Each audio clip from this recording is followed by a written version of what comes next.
Michael with the Lone Rangers tonight?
Mr. Clerk, can you hear us? I can hear you. Harry. And who's in the chamber, Roddy? I am. Okay. That's okay. All right, good. All right.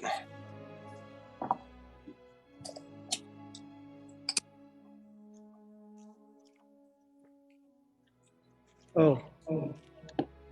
Okay, so I'm going to mute myself on the Zoom. Councilor Nun and I are here in the chamber. Well, I guess we're being broadcast. It's confusing. Okay, so I'm going to mute that. Is that okay? Sorry, sorry for the technological confusion. This is a meeting of the zoning subcommittee. We have Councilor Nun, Councilor Chow, myself, the clerk in the chamber, Mr. Slagle, Director of Inspectional Services. This is relative to the motion that was referred to the zoning subcommittee regarding a floodplain overlay. Mr. Clerk, can you please call the roll? Here. Here. Councilor Noon. Here. 3 present. 3 present. As we mentioned, there. Let me just turn off the volume here. Yeah, you don't use your volume. Use the microphone, Roddy. Just okay. So this is a zoning amendment. I'm going to ask Mr. Slagle to go through it. It's a document that we received via the City Council agenda from Inspectional Services. It's a zoning amendment, Section 9, a flood overlay district. Planning and Development is requesting that the City Council vote to update our floodplain overlay district, the zoning ordinance. And I'll just read from here: to ensure that the city remains compliant with the National Flood Insurance Program insurance to help reduce the socioeconomic impact of floods, which is managed by FEMA. So rather than, it's a lengthy document, so if there are questions from members of the subcommittee or anyone else, we'll entertain those. Councilor Noon or Councilor Chow, any thoughts or questions? Councilor Noon. Thank you, Mr. Chairman. I just, with regard to the floodplain overlay, I just want to, it may be directors of developmental service, Eric Slagle, can give an overview of the process as to, what is the process here, where we go from here, so that a resident can have, can buy or keep the insurance and the flood insurance. So please, Mr. Director. Thank you. Councilor Chow, any opening remarks or thoughts or? I don't. I'm waiting to hear the report. Thank you. Okay, thanks. We'll go right to you, Mr. Slagle. Thank you. I think that's a good question, and it really hits the nail on the head exactly what this is all about. So, Mr. Slagle. Thank you, Mr. Chairman, through you to the rest of the subcommittee. As was laid out in the motion response that the council received back at the end of August, the state has recently altered its floodplain regulations in order to be compliant with the National Flood Insurance Program. As I know all the council is aware, but folks at home may not be aware, a large portion of the city of Lowell is within the boundaries of NFIP insurance. And in order for the city to be compliant with that, we have to change our ordinances to match what the state changes their regulations to. If for some reason the city failed to make these ordinance changes, the result would be that the residents of the city of Lowell would no longer be eligible for federal flood insurance, which is obviously something we need to avoid. Members of my staff worked very closely with the state's floodplain coordinator. Her name is Joy Duperall. She kind of walked the staff through the step-by-step process to make the required changes. And again, all of the changes that are laid out in the proposed ordinance are ones that are required to make sure we're referencing the appropriate maps, that we have the appropriate language for disclaimers of liability and locations, and all the other kind of technical requirements to make our ordinance compliant with the state regulations. The process that Councilor Noon was asking about is similar to the process that the council's gone through for other zoning changes, which is the council would get an ordinance laying out these changes. That ordinance would then be referred to the planning board. The planning board would take a vote on whether to recommend the ordinance. That planning board recommendation would come back to the council, who would then take a final vote. We did this exact process back in 2013, I believe it was, the last time the state made changes to their floodplain regulations, where we had to completely rewrite our floodplain ordinance in order to make sure that we maintain compliance with the NFIP.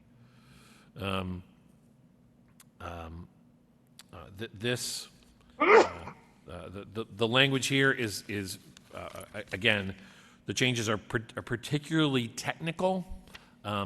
They are to mirror the language that's in our ordinance with the state's regulations, which is the requirement. The timeline for doing this is by the end of calendar year 2021 in order to maintain City of Lowell residents' eligibility for federal flood insurance.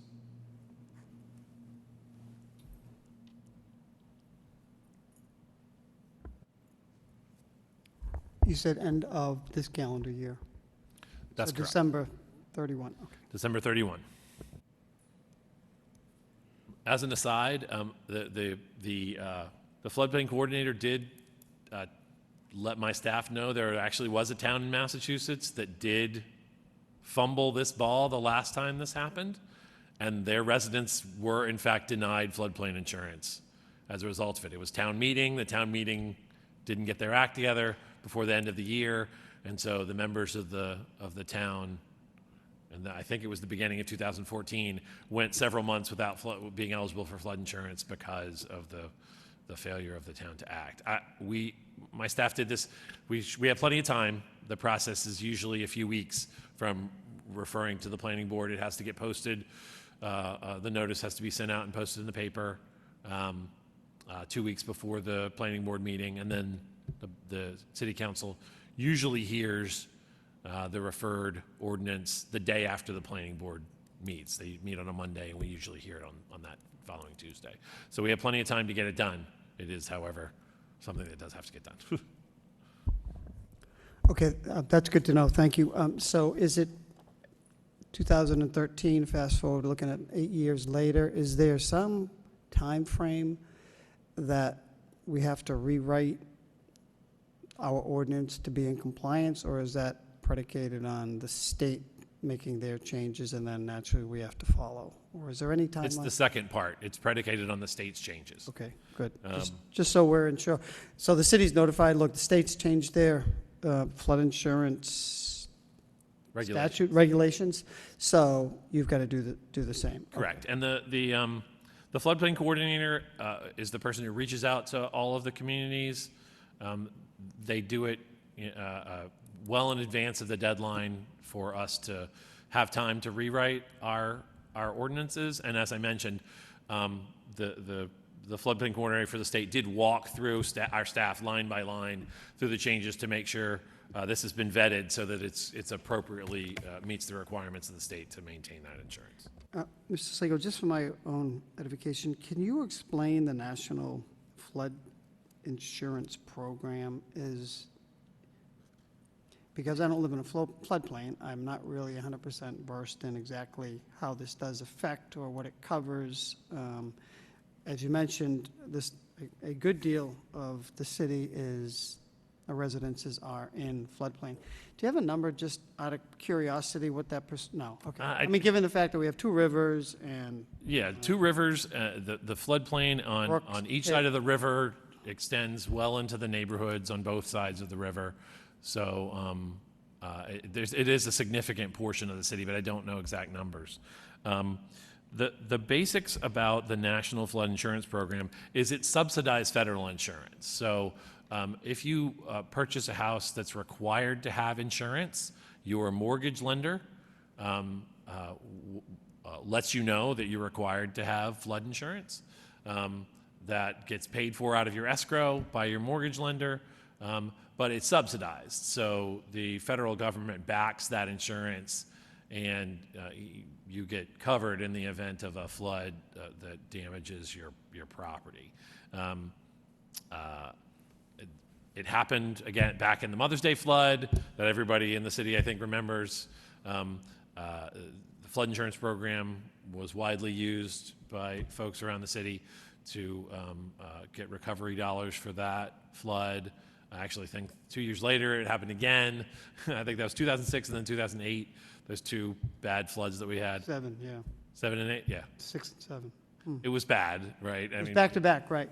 Back to back. And so this is a really crucial piece of coverage, and I understand that a lot of people find it to be onerous, but given what we all know about climate change and what has happened in Lowell in the last, that was only, wow, that wasn't that long ago.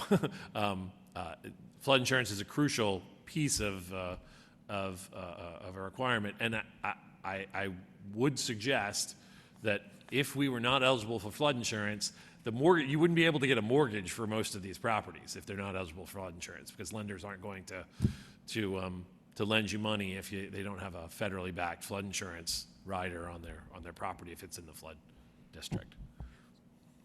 So can I just take it one step further? The flood insurance is backed by the federal government just to reduce the cost of that insurance, which is a good thing, because I have heard back in 06 and 07 the cost of flood insurance, and this was when they were rewriting the flood maps, and I forget, is it every 10 years, Mr. Slagle, that Army Corps or FEMA, they come out and they redraw the map, the flood They do it periodically, yes. They do periodically, right? Okay. So I'm a homeowner, and I'm buying a house, a home in the floodplain. I'm required to have flood insurance. Part of that insurance is offset by the federal government with the subsidy. Is that how? Yes, that and makes it's sense? it's fully backed. So the floodplain insurance program is provided. The federal government backs it so that even if there's not enough funds in your policy, it's backed by the government to cover the value of the damage. Okay. It's a big deal. Those are some questions that I have. Councilor Noon, Councilor Chow, Councilor Noon. No, just a follow-up question, Mr. Chairman. As soon as, it is incumbent that we try to get this approved as soon as possible so that a resident can buy in and can keep their floodplain insurance. Is that fair to say? Yes, it's really critical that we get it done before the end of the year, so there's not a gap. Yeah, because you never know, Absolutely. We don't. Yeah. There's no point in risking it. We need to get it done Okay, before the end of the okay, year. Absolutely. Right. Well, thank you. Thank you, Mr. Chairman. Councilor Chow? Yes, I can see you. Thanks. Thank you, Mr. Chairman. I know it's kind of difficult to coordinate my attention. in person and Zoom, but I thank you, Mr. Slagle, for the report, very detailed, and thank you for mentioning that you have plenty of time to complete the report and qualify not to follow the mistakes of that one other town. For just a quick questions on definition of flood, I know that property owners that are in the flood zone, they know that they are in the flood zone. Then, like you mentioned, the mortgage company, you pay the money through the escrow and so forth. Just for the sake of clarifying the definition of flood, for those properties, does it is when there's like water, like heavy rain, like we had the past couple of storms, some basements get flood more than others. Would something be like that be considered flood, or does it have to be defined by the governor, or somebody has to declare as a flood in that area? Just for clarity, can you give us a definition of flood for those people? Or how would they qualify to make claim for that insurance? Yeah. So I will be the first to tell you I am not an insurance expert. So I don't know that the exact definition of flood is something that is in our ordinance. I do know that typically speaking, flood is talking about water that as opposed to water damage that comes from rain that comes through from above, flood damage comes through from at the ground level. Typically speaking, the floodplain, I believe, is triggered by states of emergency that are issued. The flood insurance is triggered by states of emergency that are issued by the governor's level. But that is I think a question that is more appropriately referred to the state. I think the floodplain coordinator would probably be the best person to kind of respond to what specifically counts as a flood. And I don't want to give incorrect information to the folks at home. So I do think that you're talking about water that comes in that is coming through and through at the ground level, not groundwater seeping up necessarily, but in through at the ground level and not rain. So rain can cause a flood, but if your roof leaks, that's not a flood, right? But other than that, I have to be honest with you. The specifics about what triggers flood insurance are not something that I am versed in. That is something that's triggered by the NIFP website should provide some more information on that if folks want to follow up through their website. And it's the National Flood Insurance Program. Okay, that's fair. Thank you so much. Okay, thanks, Councilor. Could I, at this point, Mrs. Slagle, could you walk through, and I know some of it is technical and some of it is redundant, but can you just walk through some of the major either changes or additions that we are including in our ordinance in order to be in compliance and ensure, because I agree with Councilor Noon and Councilor Chow, this is with the with the storms, I would say the storms that have been wreaking havoc and the amount of rainfall that we've had, certainly this summer and others, that it's imperative that we stay on top of this, and you have, and we have plenty of time to do it. However, the sooner the better, to ensure that every resident has flood insurance that's backed by the federal government. Could you just go through the amendments to the floodplain? So we're creating an overlay district, meaning we're creating a district throughout the city in those areas that are in the floodplain, and these changes will cover that overlay district. Yes, so the district has existed for a while. We had the floodplain overlay district for a while. 2013? Even before that. Okay. When we last amended it, it was already a pre-existing ordinance. We were just amending it to make the changes to put in the appropriate location. So if you see in the first section, It's hard to explain for people at home, excuse me for interrupting, but we have a zoning district. Everything is zoned in the city. But then we also have overlay districts that there are ordinances, there are regulations that, as part of this overlay district, are specific to whether it's flood, artist overlay, other districts. Zoning stays in place. This is, let's say, it's in addition to, regulations in addition to, for this case, specific to those people that are in the flood district. yes, and so think of it as though, I'm old enough to remember this when they used to have the laminates that would go on top of each other. Sure. On the overhead projector. This is like another laminate that goes on top of the zoning district. Okay. I know lots of people, there are going to be a whole generation that doesn't get that reference. But so the first section talks about the location of the district, and that's really the crucial section, because the old section referred to all of the old maps, and we've changed it to refer to the new maps that were the more recent maps that were. And when were those adopted? Do we happen to know? Because I know it's within the last decade or so, or after the flood of 2007, that FEMA came in, and I believe, and it was an exhaustive process, and residents were kind of anxious. It'd be good to know or find out when those maps were. It's in the ordinance, July 2016.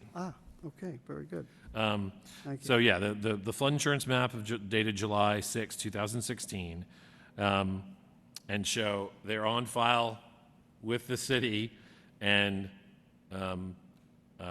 they're included by reference in this ordinance. So the first change, and quite frankly, the major change, is to take the old maps and remove the reference to the old maps and put in the reference to the new maps. That means any individual that was covered but whose property is no longer in the floodplain is no longer required to get flood insurance because they're outside the map. And any new properties that were put inside the floodplain as a result of the map change are now covered. The second kind of change at section 9.1.5 is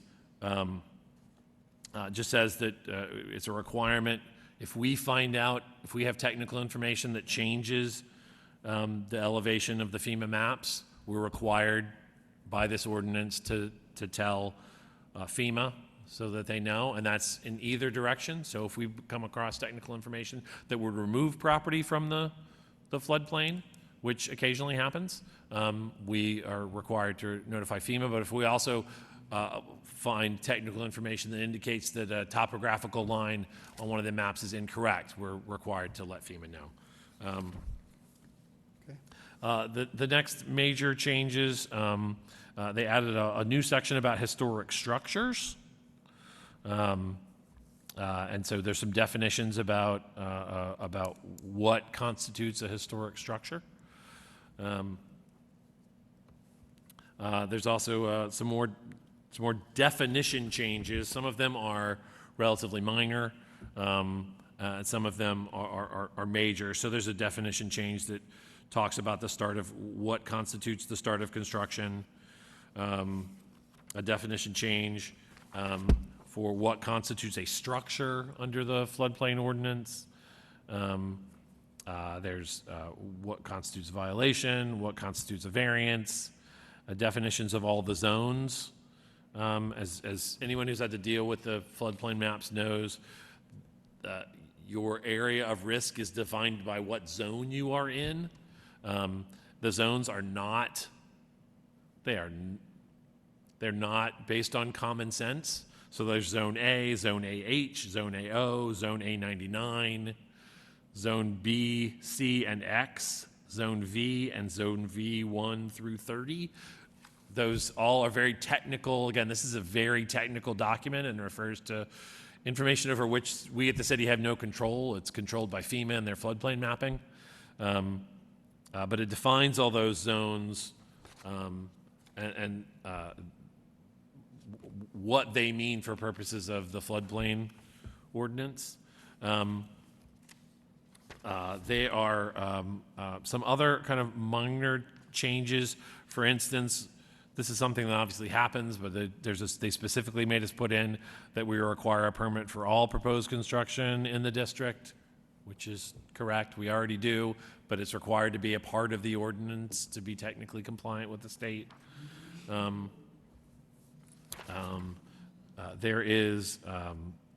They completely changed the process for how to get a variance for floodplain regulations, and that's laid out in the ordinance about if you believe that you were entitled to a variance from these floodplain regulations, the process by which you would obtain this variance. And again, it's not a local process, it's a process with the state, but we have to describe their process in our ordinance. And can I ask, what would be an example? Would you have an example of someone that would apply for a variance to essentially state that they're not in the flood zone, or they shouldn't be considered to be in the flood zone? Is that what they're looking, a variance would be? Yeah, I'm not familiar with a variance Okay. ever having been filed, but again, they don't come through our office, they go to the state. So That's fine. I think it's just the technical requirements of this ordinance shouldn't apply to me because I have a hardship. Right, And I have never seen a hardship that would apply to this, right. but you're allowed to try and come up with one and take it to the state if you believe that you should be allowed to build without complying with these requirements. Well, at one point in time, I guess I've been here long enough that we have had discussions when they were redrawing the maps, and quite frankly, there were a fair number of residents that felt they did not want to be in either the 100-year or the 36-year. It's one of the two. Yeah, there's a 100-year, there's the 500-year, there's a smaller one, but Smaller number. They didn't want to be included because the cost of the insurance was significant. yes. So I didn't know if that's sort of what jogged my thought on whether. Yeah, there's a process called a LOMA, which is a process that you can go through at FEMA to try to have your property taken out of the floodplain district, and that's, again, that's a federal process. You have to go, it's not a state process, you have to go directly to the federal government. Okay. And file the appropriate paperwork with topographical maps that show that your property, that the map is incorrect, or that you've done changes to your property that make the map no longer valid. Okay. I digress. And so the remainder of the changes are basically describe that variance process and remove all of the old variance language, which is kind of verbose. And so that's the kind of the substance of the changes. It was, I do want to give credit to Francesca Sigliano, who is our senior planner, for working really closely with the state and working with our staff to get this done and reviewed in a timely manner, so that we had, as the chairman mentioned and Councilor Noon mentioned, plenty of time to get this approved so that we can maintain this coverage for our residents. Okay, good. Members of the subcommittee, there's no one else present here. Any other questions, comments, thoughts from members of the subcommittee? Nope, hearing none.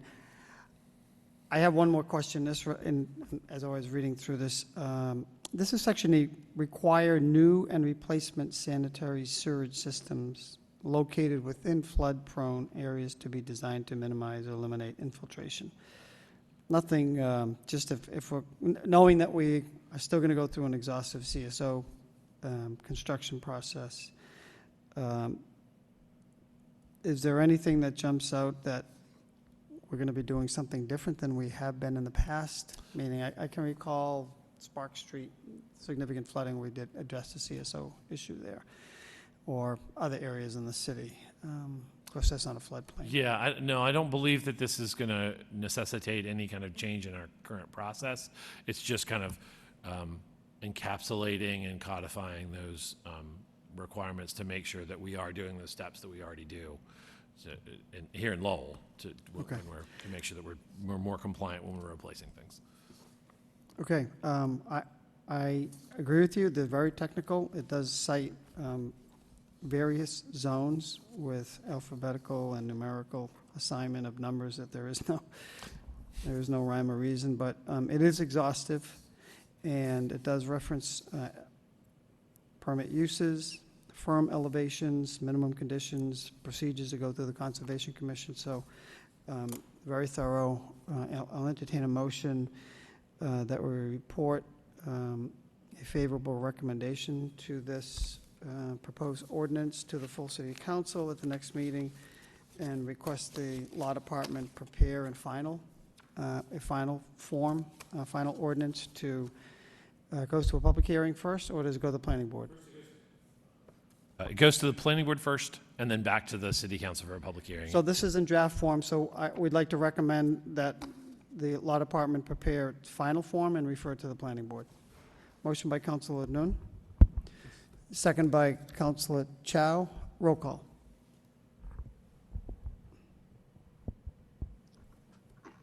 Chairman Elliott, Yes. Council Chow, Yes. Council Nu. Yes. 3 yes. 3 yeas, motion passes. Anything further, Mr. Slagle? I mean, is there a time frame? We just want to keep this moving. I think we all mentioned the significance of ensuring that we have this federally backed flood insurance. Yeah, I think we have plenty of time. It's just time to get the ball rolling so that we're not, as you know, towards the end of the year, things get a little bit tight. So Right. our goal is to kind of get this done sooner rather than later so that we have it in place with no questions asked. Okay. I did get one question, and I don't know if you can address it.